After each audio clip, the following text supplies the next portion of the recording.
할렐루야, 반갑습니다. 살아계신 하나님을 찬양합니다. 오늘 2022년 5월 29일 5월의 마지막 주일 예배를 마음을 다하고 힘을 다하고 뜻을 다하여 우리 아버지 하나님께 올려드리겠습니다. 이번 한 주간도 또 이번 달 살아가면서도 우리가 일상 속에서 짓는 이런저런 알고 지은 죄악들, 모르고 지은 죄악들 때문에 정말 우리가 하나님께로 나오기 정말 부끄럽고 죄송스러울 때가 있어요. 그리고 정말 내가 구원받은 사람이 맞나 걱정될 때도 있고, 하지만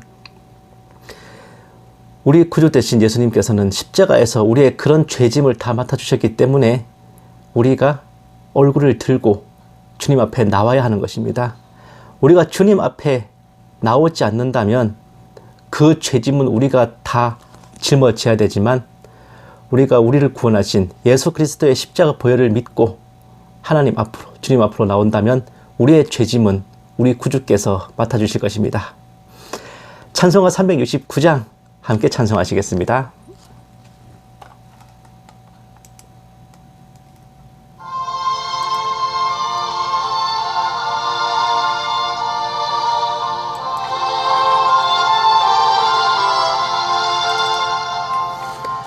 죄짐 맡은 우리 구주, 어찌 좋은 친구인지, 걱정 근심 무거운 짐 우리 주께 맡기세. 수께 고함 없는 고로 복을 받지 못하네. 사람들이 어찌하여 아랠 줄을 모를까.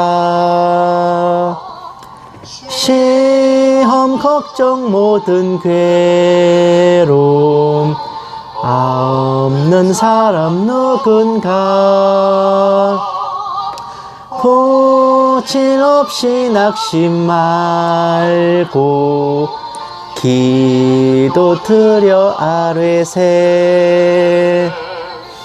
이런 진실하신 친구 찾아볼 수 있을까. 우리 약함 아시오니 어찌하니 아를까.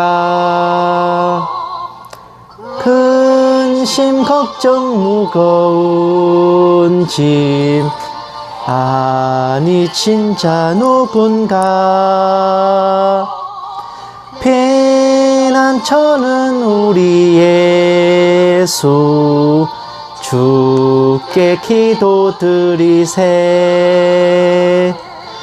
세상 친구 멸시하고 너를 조롱하여도 예수 품에 안기어서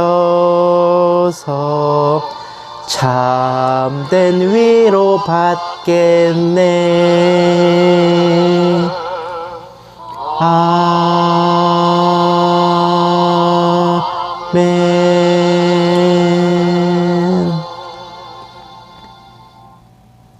아멘. 우리가 살아가면서 짓는 이런저런 죄악들만큼이나 또 우리를 걱정하고 근심하게 하는 것은 역시나 약간 시궁창 같은 이 현실입니다. 일상 속에서 이제 살아가면서 혹은 뭐 직장에서나 가정에서나 인간관계 속에서 이렇게 부딪히고 저렇게 부딪히고 좀 상처받거나 고민할 때가 많아요. 정말 메마른 땅 같은 험한 골짜기 같은 그런 인생을 살아가시는 분들, 형제자매님들 정말 많으실 겁니다. 하지만 그럴 때도 주님이 나를 버리셨나? 아니면 주님께서 나를 돌보지 않으시는 건가? 아, 하나님 어디 계시지? 라는 생각이 들 때 우리는 역시나 그 짐을 가지고 주님께로 나아와야 됩니다. 우리를 위급한 곳에서 건져주시고 우리를 눈동자처럼 보살피시고 우리가 어디로 가든지 늘 지켜봐 주시고 동행하여 주시는 우리 주님께로 우리 인생의 무거운 짐도 마찬가지로 맡겨드려야 될 것입니다. 찬송가 391장 함께 찬송하시겠습니다.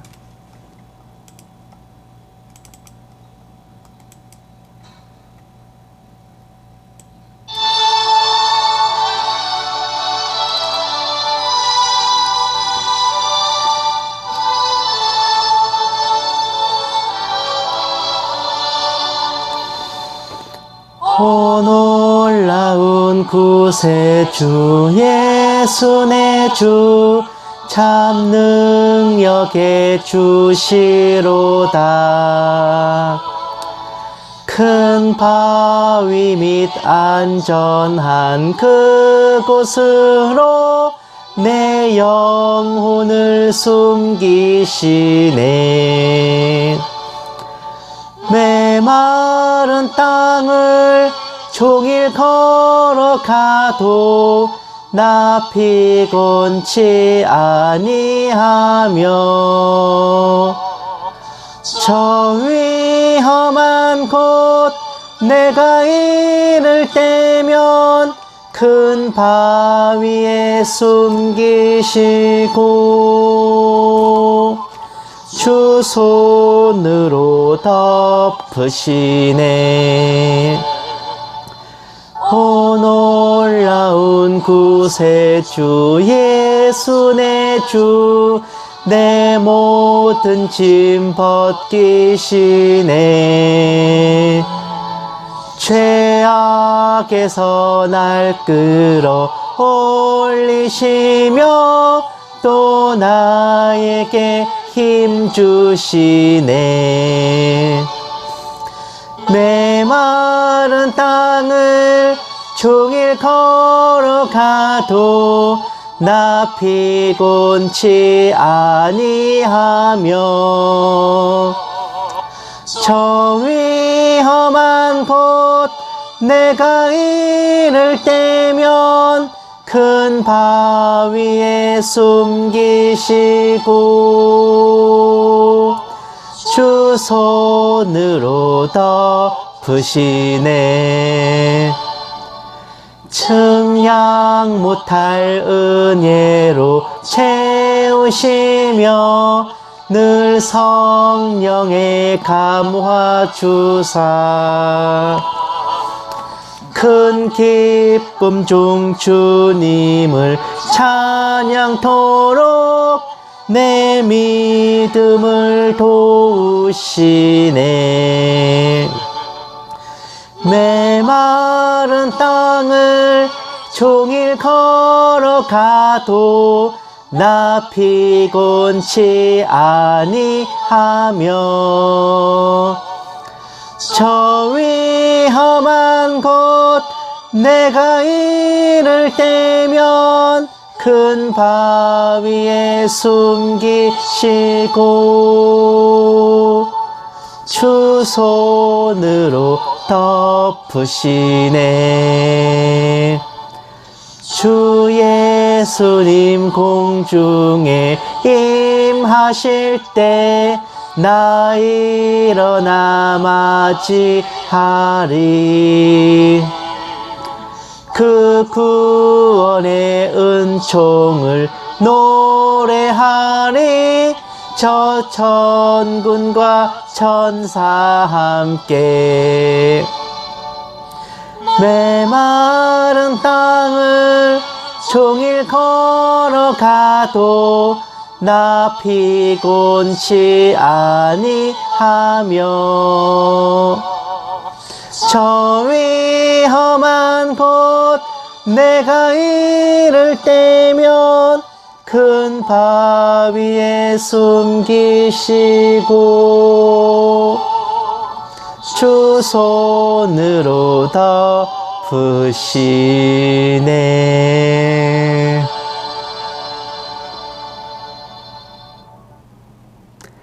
아멘.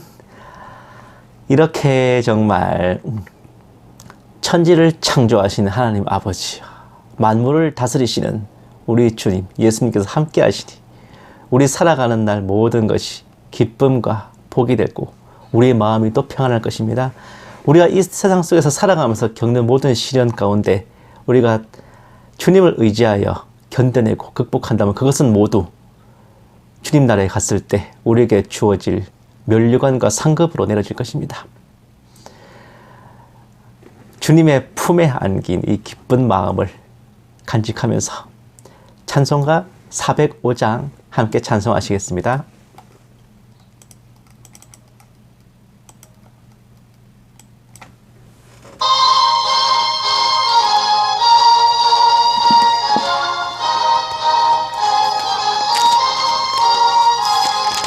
주의 친절한 팔에 안기세 우리 마음이 평안하리니 항상 기쁘고 복이 되겠네 영원하신 팔에 안기세 주의 팔에 그 크신 팔에 안기세 그의 팔에 영원하신 팔에 안기세 날이 갈수록 주의 사랑이 두루 광명하게 비치고 천성 가는 길 편히 가리니 영원하신 팔에 안기세 주의 팔에 그 크신 팔에 안기세 주의 팔에 영원하신 팔에 안기세 주의 보좌로 나갈 때에 기뻐 찬미 소리 외치고 겁과 두려움 없어지리니 영원하신 팔에 안기세 주의 팔에 그 크신 팔에 안기세 주의 팔에 영원하신 팔에 안기세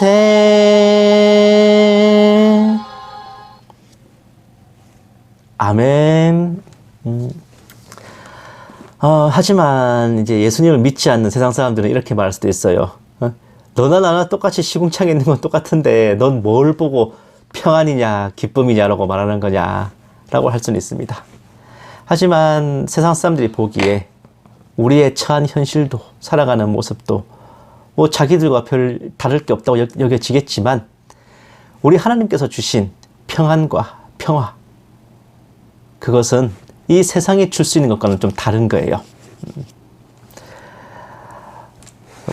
우리들 그리스도인들 예수님을 믿는 사람들이 세상 사람들과 다른 것도 택함 받은 자들인 것도 같습니다.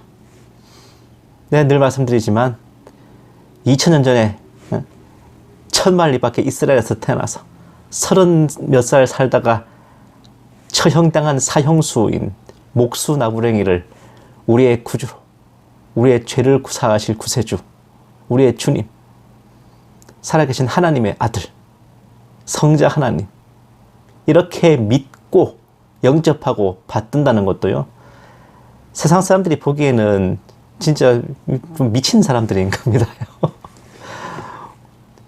그래요. 우리는 예수에 미쳐 살고 성령에 미쳐 사는 겁니다. 그러니까 힘들고 고단한 이 현실 속에서도 우리는 행복합니다. 주님 안에서 우리는 평안해요. 라고 말할 수 있는 거죠. 세상 사람들이 결코 그들 머리로는 생각할 수 없는 행복과 기쁨은 오직 주님께서 우리에게 주시는 성령님의 은총과 또한 우리가 주님을 믿는 마음으로면 그 믿음으로만 가능한 겁니다. 찬송가 412장 함께 찬송하시겠습니다.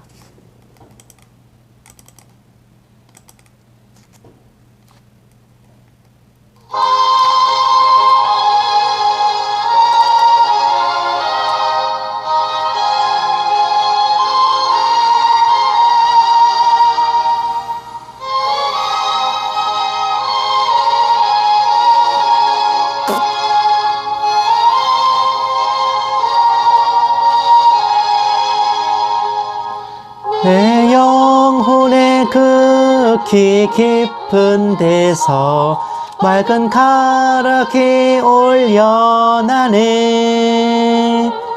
하늘 곡조가 언제나 흘러나와 내 영혼을 고이 싸네.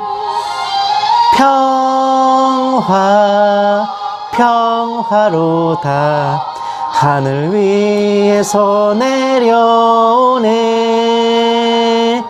그 사랑의 물결이 영원토록 내 영혼을 덮으소서.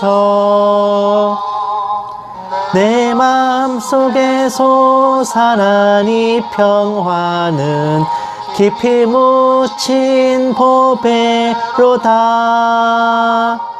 나의 보화를 캐내어 가져갈 자 그 아무도 없으리라.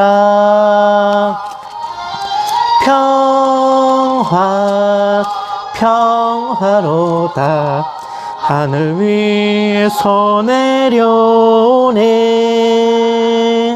그 사랑의 물결이 영원토록 내 영혼을 덮으소서. 내 영혼의 평화가 넘쳐남은 주의 큰 복을 받음이라. 내가 주야로 주님과 함께 있어 내 영혼이 편히 쉬네.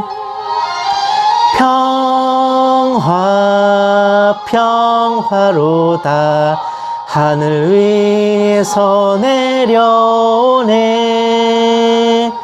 그 사랑의 물결이 영원토록 내 영혼을 덮으소서.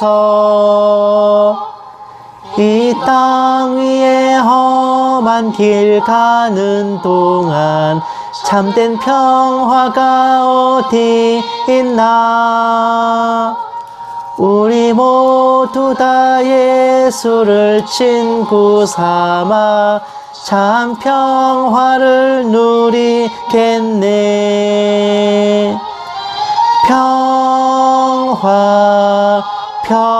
평화로다 하늘 위에서 내려오네.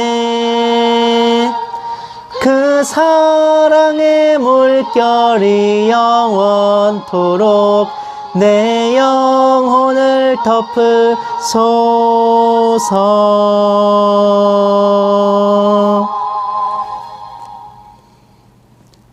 아멘. 여러분, 이 모든 은혜를 받아 누리기 전에 가장 먼저 해야 할 것은 우리가 목보다도 정말 먹물보다 더 검은 죄악들 속에 찌들어 살았던, 우리 자력으로 회생이 불가한, 우리의 행실 선한 것 하나 없는, 모태에서부터 날 때부터 죄인이었던 그런 자임을 주님 앞에 겸손하게 고백하는 것입니다. 나는 죄인이오니 나를 불쌍히 여기소서. 이 엎드림이 우리가 받아 누릴 모든 구원과 은혜와 축복의 시작입니다. 이것을 할 수 있냐 할 수 없느냐에 따라서 우리가 택함받은 자이냐 혹은 택함받은 자가 아닌가, 한 끝발 차이지만 이것이 우리의 운명을 가르는 고백입니다. 찬송가 423장 함께 찬송하시고 묵도하심으로 예배 시작하겠습니다.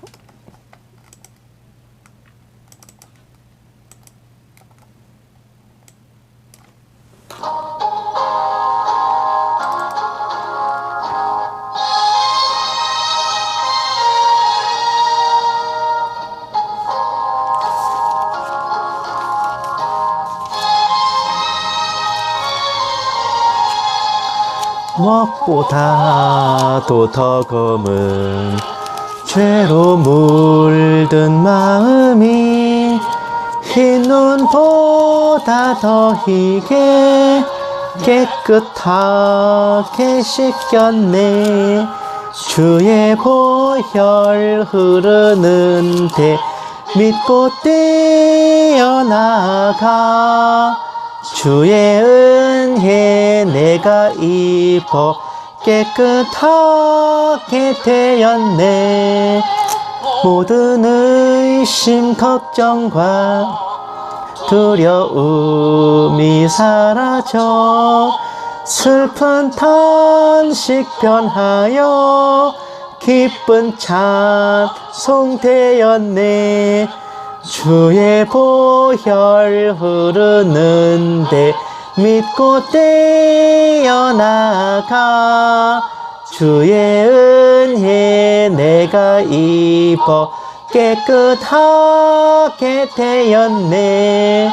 세상 부귀 영화와 즐겨 하던 모든 것 주를 믿는 내게는 분토만도 못하다. 주의 보혈 흐르는데 믿고 뛰어나가. 주의 은혜 내가 입어 깨끗하게 되었네. 나의 모든 보배는 저 천국에 쌓였네.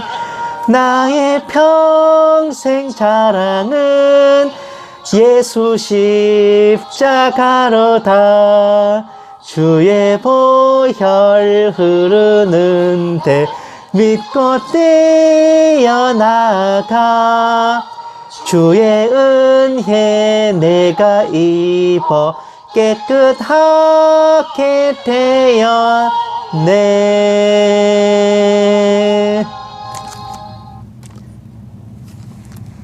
아멘. 묵도하심으로 예배 시작하겠습니다. 기도하시겠습니다.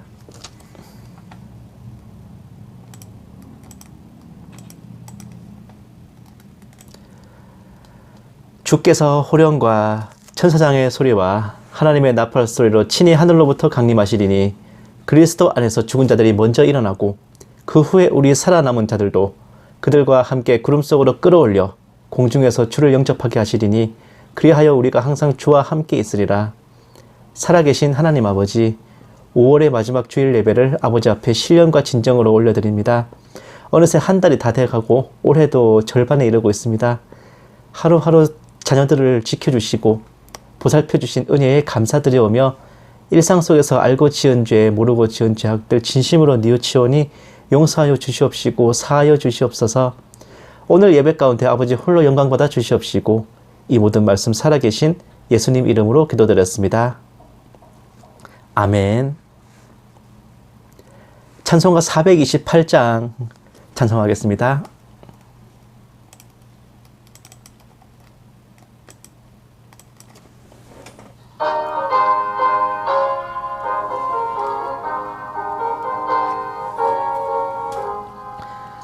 내 영혼에 햇빛 비치니 주 영광 찬란해. 이 세상 어떤 빛보다 이 빛 더 빛나네. 주의 영광 빛난 광채 내게 비춰주시옵소서. 그 밝은 얼굴 배울 때 나의 영혼 기쁘다. 네. 주 찬양합니다. 주 귀를 기울이시사 다 듣고 계시네. 주의 영광 빛난 광채 내게 비춰주시옵소서. 그 밝은 얼굴 배울 때 나의 영혼 기쁘다. 영혼의 봄날 되어서 주 함께 하실 때 그 평화 내게 깃들고 주 은혜 곱히네. 주의 영광 빛난 광채 내게 비춰주시옵소서. 그 밝은 얼굴 배울 때 나의 영혼 기쁘다. 내 영혼의 봄 넘치네. 주 예수 복을 주시고 또 내려주시네. 주의 영광 빛난 광채 내게 비춰 주시옵소서. 그 밝은 얼굴 배울 때 나의 영혼 기쁘다. 아멘. 성시교도 가시겠습니다. 교동문은 33번입니다. 교동문 33번 시편 72편입니다. 다 찾으신 줄 알고 함께 받들어 읽겠습니다. 하나님이여 주의 판단력을 왕에게 주시고 주의 공의를 왕의 아들에게 주소서. 그가 주의 백성을 공의로 재판하며 주의 가난한 자를 정의로 재판하리니 의로 말미암아 산들이 백성에게 평강을 주며 작은 산들도 그리하리로다. 그가 가난한 백성의 억울함을 풀어주며 궁핍한 자의 자손을 구원하며 압박하는 자를 꺾으리로다. 그들이 해가 있을 동안에도 주를 두려워하며 달이 있을 동안도 대대로 그리하리로다.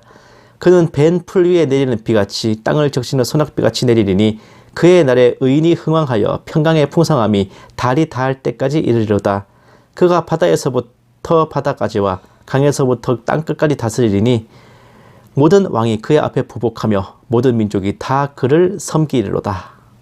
아멘. 사도신경으로 신앙고백 가시겠습니다.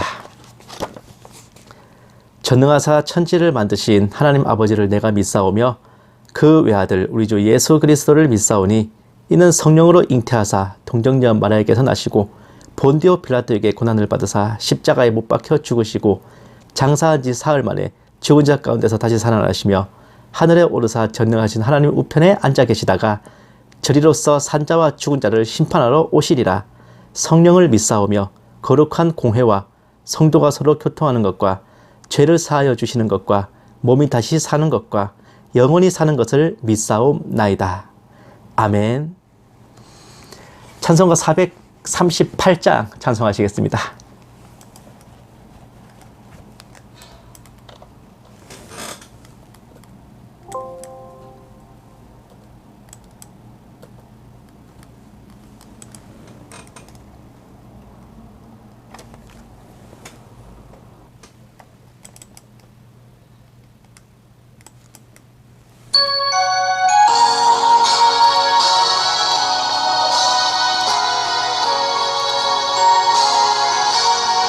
내 영혼이 은총 입어 중한 죄짐 벗고 보니 슬픔 많은 이 세상도 천국으로 화하도다. 할렐루야 찬양하세. 내 모든 죄 사함 받고 주 예수와 동행하니 그 어디나 하늘나라. 주의 얼굴 뵙기 전에 멀리 뵈던 하늘나라 내 맘속에 이루어지니 날로 날로 가깝도다. 할렐루야 찬양하세. 내 모든 죄 사함 받고 주 예수와 동행하니 그 어디나 하늘나라. 높은 산이 거친 들이 초막이나 궁궐이나 내 주 예수 모신 곳이 그 어디나 하늘나라. 할렐루야 찬양하세. 내 모든 죄 사함 받고 주 예수와 동행하니 그 어디나 하늘나라.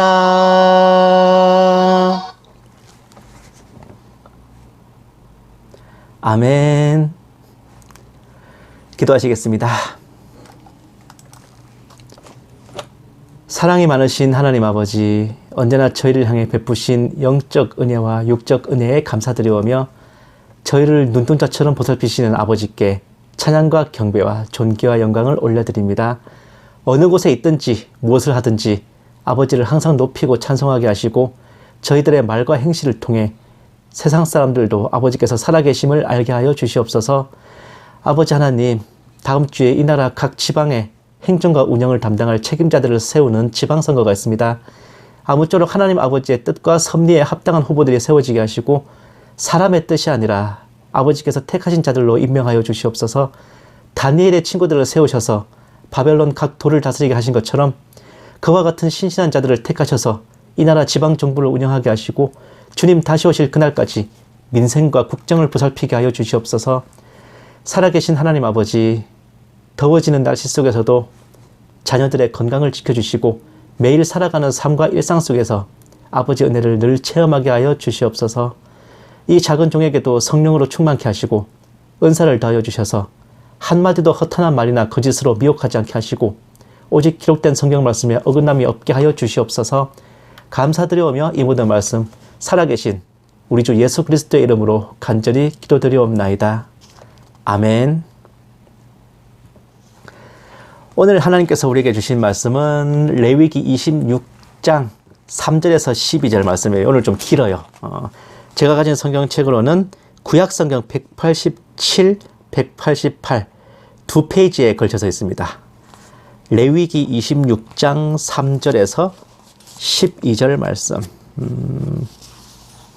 그래도 제가 주보를 미리 올려드렸기 때문에 다 찾으실 줄 알고 함께 받들어 읽겠습니다. 너희가 내 규례와 계명을 준행하면 내가 너희에게 철 따라 비를 주리니 땅은 그 산물을 내고 밭의 나무는 열매를 맺으리라. 너희의 타작은 포도 딸 때까지 미치며 너희의 포도 따는 것은 파종할 때까지 미치리니 너희가 음식을 배불리 먹고 너희의 땅에 안전하게 거주하리라. 내가 그 땅에 평화를 줄 것인즉 너희가 누울 때 너희를 두렵게 할 자가 없을 것이며 내가 사나운 짐승을 그 땅에서 제할 것이요 칼이 너희의 땅에 두루 행하지 아니할 것이며 너희의 원수들을 쫓으리니 그들이 너희 앞에서 칼에 엎드러질 것이라. 또 너희 다섯이 백을 쫓고 너희 백이 만을 쫓으리니 너희 대적들이 너희 앞에서 칼에 엎드러질 것이며 내가 너희를 돌보아 너희를 번성하게 하고 너희를 창대하게 할 것이며 내가 너희와 함께한 내 언약을 이행하리라. 너희는 오래 두었던 묵은 곡식을 먹다가 새 곡식으로 말미암아 묵은 곡식을 치우게 될 것이며 내가 내 성막을 너희 중에 세우리니 내 마음이 너희를 싫어하지 아니할 것이며 나는 너희 중에 행하여 너희 하나님이 되고 너희는 내 백성이 될 것이니라. 아멘.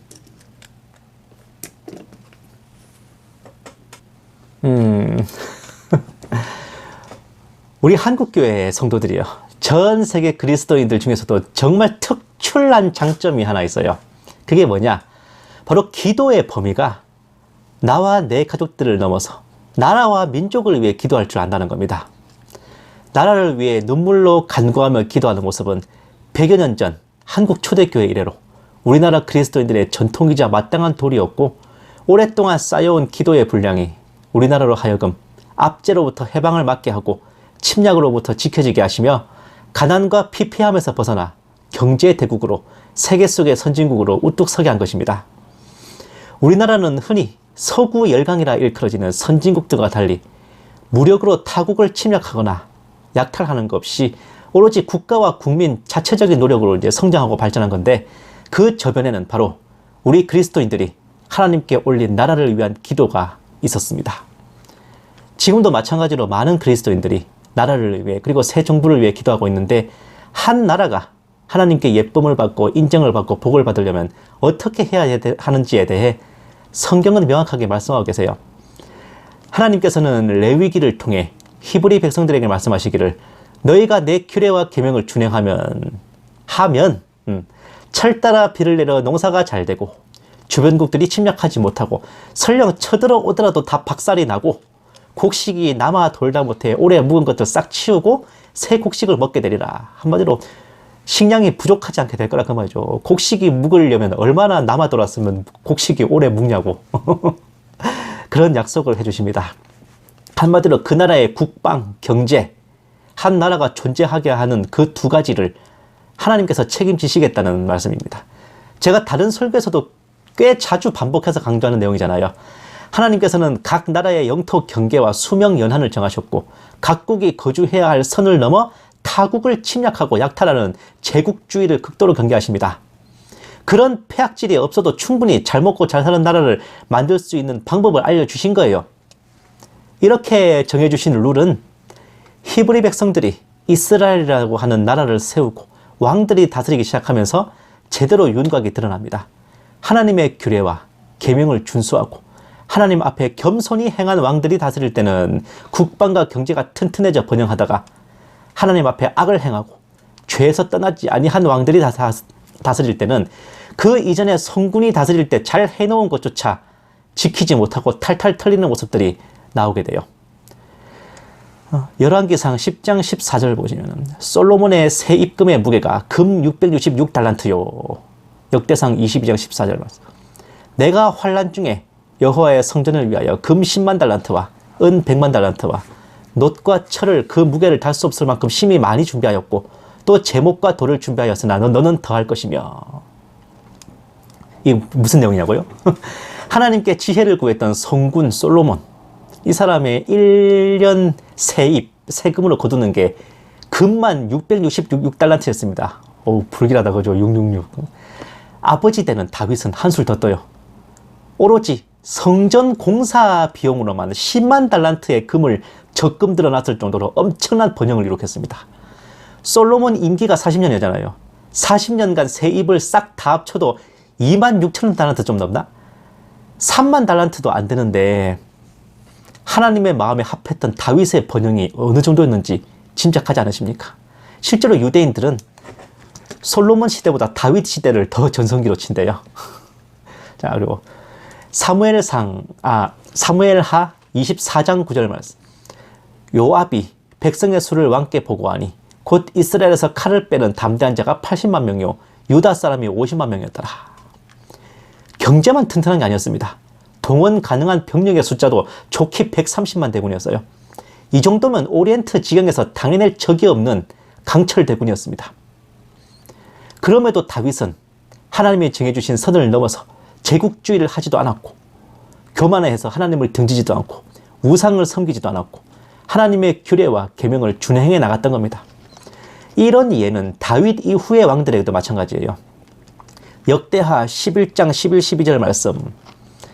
르호보암이 그 방비하는 성읍들을 더욱 견고하게 하고 지휘관들을 그 가운데에 두고 양식과 기름과 포도주를 저축하고 모든 성읍에 방패와 창을 두어 매우 강하게 하니라. 유다와 베냐민이 르호보암에게 속하였더라. 역대하 11장 17절 말씀.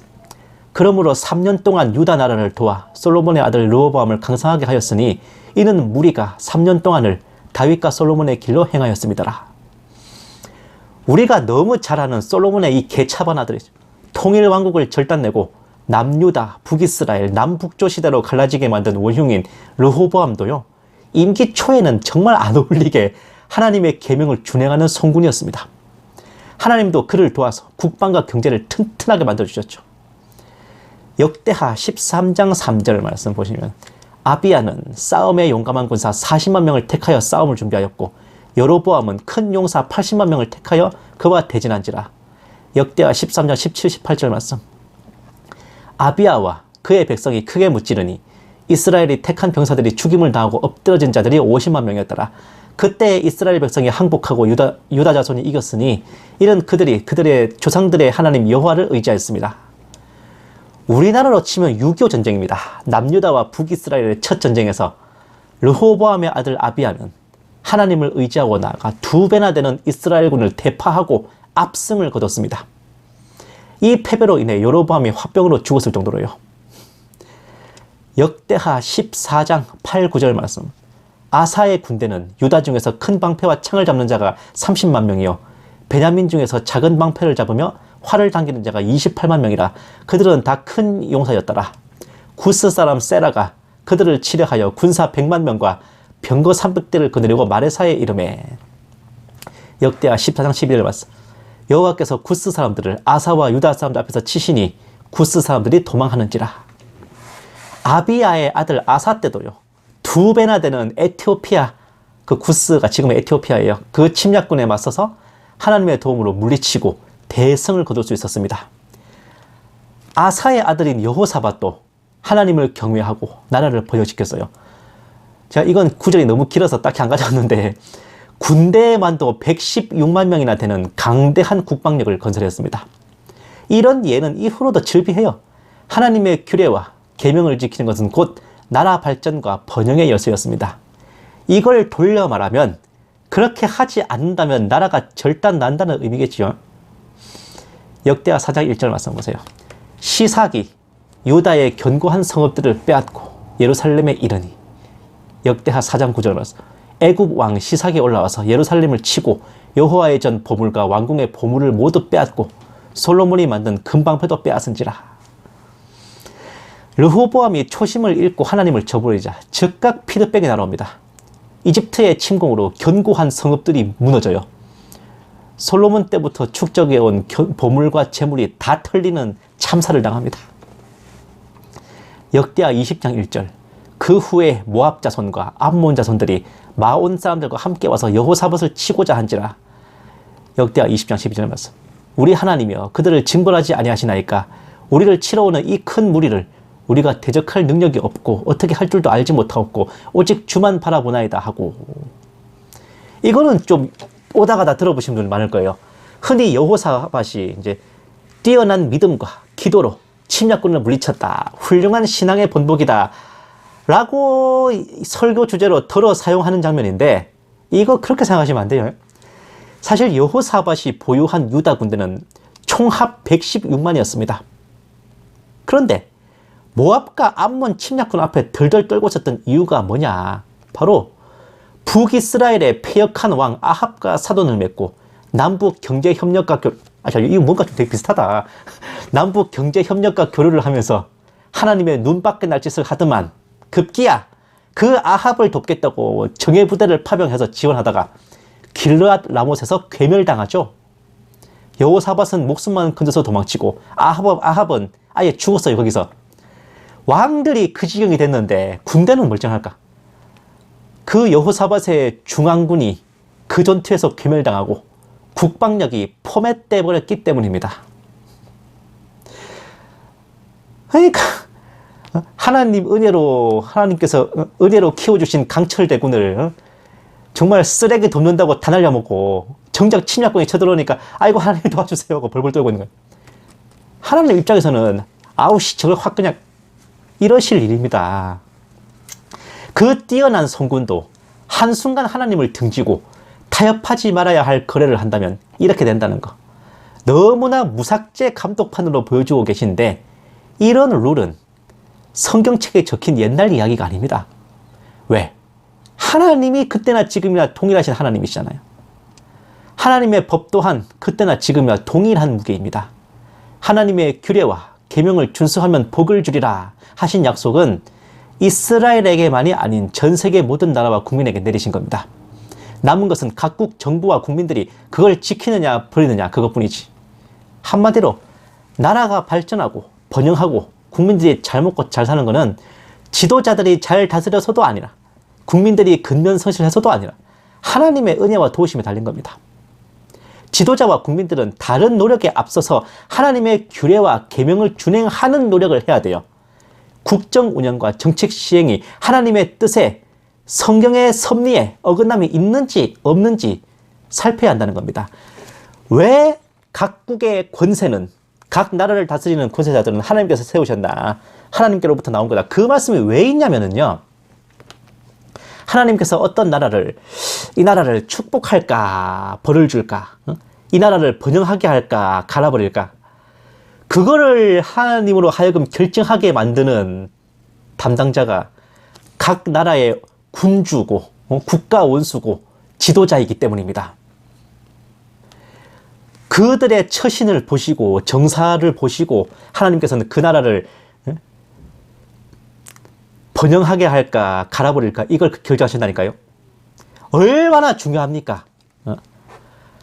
그 지도자들이 하나님과 그 나라 사이를 연결하는 통로가 된다는 겁니다. 그렇기 때문에 각국의 권세자들은 하나님께서 세우신다는 그 원리가 바로 그래서 있는 거예요. 그러니까 뭡니까? 그 지도자를 세우는 국민들도 백성들도 얼마나 신중에 신중을 기해야겠어요. 지도자 하나 삐꾸로 세워놓으면은 우리도 다 같이 책임져야 되는데 아시겠습니까? 우리가 나라를 위해 기도한다는 것도 단순히 우리나라를 지켜주세요, 잘 살게 해주세요, 보살펴주세요가 아닙니다. 지도자와 위정자들이 하나님의 뜻에 맞는 정사를 펼치고 국민들은 투표, 선거할 때 하나님의 뜻에 합당한 정견을 지닌 자, 그렇게 살아온 자가 선출되고 당선되도록 기도해야 되는 겁니다. 지난 3월에 중앙정부의 책임자를 선출하는 대선이 끝났죠. 다음 주면은 지방정부의 책임자들을 세우는 지방선거가 있는데 투표를 하시는 성도님들께서는 이런 것들을 잘 생각하시고 지역에 출마한 후보들을 매 눈으로 살피시기 바랍니다. 이 사람의 정견과 공약이 하나님의 법도에 합당한가? 이 사람이 신앙인인가? 이 사람이 신앙인들이 보기에도 와, 바르게 살았다 싶을 만한 그런 삶의 궤적이 있는가? 그것을 꼭 확인하시기 바랍니다. 그것이 이 나라를 위한 것이고 나아가서 하나님의 뜻이니까요. 기도하시겠습니다. 사랑이 많으신 하나님 아버지, 나라가 번영하고 부국강병하는 길이 사람의 정치와 결정에 있지 아니하고 아버지의 규례와 계명을 준행함에 있음을 알게 되었습니다. 가르치신 말씀을 단지 성경에 적힌 이야기로만 받는 게 아니라 아버지께서 전에나 지금이나 동일하신 주님이시듯 성경의 말씀 또한 전에나 지금이나 동일하게 역사하는 말씀인 줄 믿고 살아가는 동안 받들어 행하게 하여 주시옵소서. 이 모든 말씀 살아계신 우리 주 예수님 이름으로 기도드렸습니다. 아멘.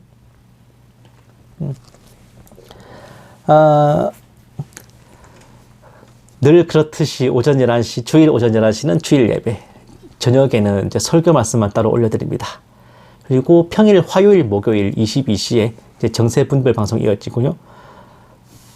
코로나에 이은 실전 상황인 우크라이나 전쟁 분석에 대해서 조금 더 이어가겠습니다.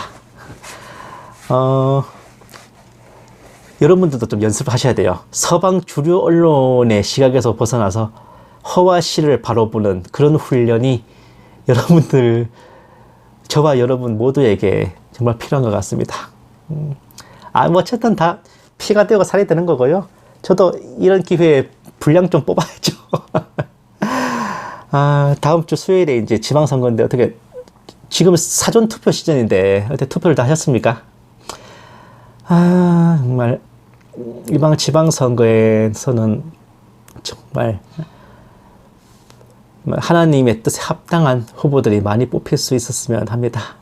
여러분들도 그렇게 함께 기도해 주시고 또 투표하실 때도 정말 마음속으로 기도하면서 그렇게 투표하셨으면 좋겠어요. 찬송가 180장 하나님의 나팔소리 함께 찬송하시고 축도로 예배 마치겠습니다.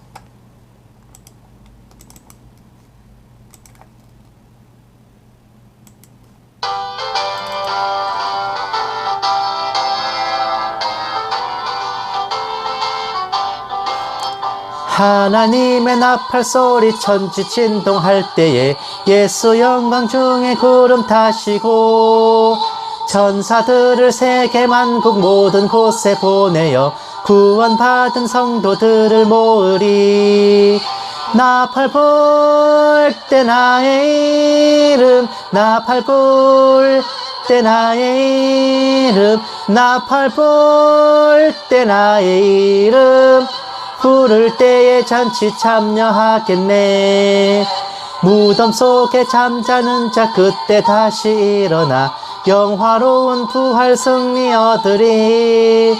주가 택한 모든 성도 구름 타고 올라가 공중에서 주의 얼굴 배우리. 나팔 불 때 나의 이름 나팔 불 때 나의 이름 나팔 불 때 나의 이름 부를 때에 잔치 참여하겠네. 주님 다시 오실 날을 우리 알 수 없으니 항상 기도하고 깨어 있어서 기쁨으로 보좌 앞에 우리 나가서도록 그때까지 참고 기다리겠네.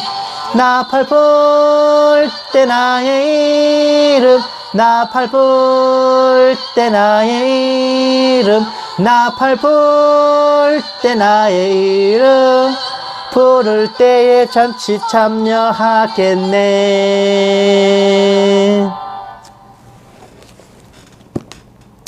이제는 우리 주 예수 그리스도의 은혜와 독생자를 아낌없이 내어주신 하나님의 지극한 사랑하심과 성령님의 감화 감동 내주 인도하심이 하나님의 법을 말씀대로 따라 믿으며 살아가는 현실 속에서도 올바로 펼치기를 소원하는 모든 신부된 성도들에 위해 선교지에 있는 선교사들을 위해 핍박과 고난 속에 주님을 경외하는 북한 지하교회 성도들과 정치범 수용소의 성도들을 위해 이 나라와 이 민족 위에 이제부터 영원까지 함께 계실지어다.